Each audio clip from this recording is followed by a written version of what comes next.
నిజామాబాద్ జిల్లా కేంద్రంలో సుడిగాలి పర్యటన చేసిన ఎంపీ అరవింద్ ఇటీవల దొంగ చేతిలో తీవ్ర గాయాల పాలై విధి నిర్వహణలో ప్రాణాలు వదిలిన కానిస్టేబుల్ ప్రమోద్ కుటుంబాన్ని జిల్లా ఎంపీ ధర్మపురి అరవింద్ పరామర్శించి ప్రమోద్ చిత్రపటానికి పూలమాలలు వేసి ఘన నివాళులర్పించారు.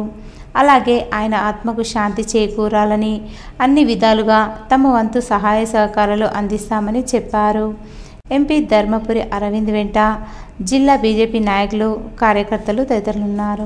సమాజ సేవలో దుండగుడిని పట్టుకొని వెళ్తుంటే ఆ దుండగుడు పొడిచి చంపిన సంఘటన అందరికి తెలిసిన విషయమే. ఇవాళ ఎమ్మెల్యే గారు, నేను కుటుంబానికి పరామర్శించడం జరిగింది. తోచినంత వరకు ఇద్దరం కూడా కలిసి 2 లక్షల రూపాయలు సహాయం చేయడం జరిగింది. అదే కాకుండా ప్రమోద్ కి 3 అబ్బాయిలు. పెద్ద పిల్లగాడు 8th స్టాండర్డ్ లో చదువుతా ఉన్నాడు కాకతీయ స్కూల్లో.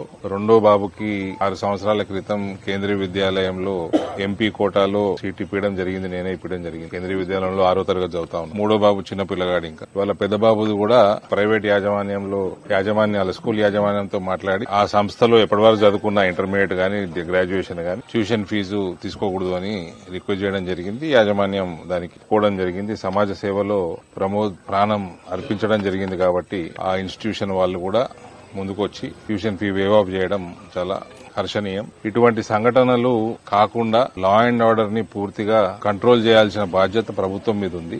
ఈ సంఘటన కాగానే మళ్ళా హైదరాబాద్ లో 4 రోజులకే గోరక్షక్ మీద మళ్లీ ఫైరింగ్ చేయటం. అదృష్టవశాత్తు సోను సింగ్ అనే గోరక్షక్ ప్రాణం పోలేదు, యశోద హాస్పిటల్లో రికవర్ అవుతా ఉన్నాడు. సో ఇటువంటి గన్ కల్చర్ ఓటు బ్యాంకు రాజకీయాలకి లొంగి ప్రభుత్వం నడిపిస్తే, ఇంతకు ముందున్న ప్రభుత్వం గాని ఈ ప్రభుత్వం గాని, ఈ రకమైన గన్ కల్చర్ డెవలప్ అవుతుంది. మన రాష్ట్రంలో, మన ప్రాంతంలో దొంగ పాస్పోర్ట్ల వ్యవహారంగా ఇటువంటి గన్ కల్చర్ గాని ఎప్పుడు కూడా లేకుండే. గత 5-10 సంవత్సరాలలో ఇవన్నీ కూడా చూడటం నిజంగా దురదృష్టకరం. ఓటు బ్యాంకు కోసం లా అండ్ ఆర్డర్ ని కాంప్రమైజ్ చేయకూడదన్నదే ప్రభుత్వానికి అడ్వైజ్ చేయడం జరుగుతుంది.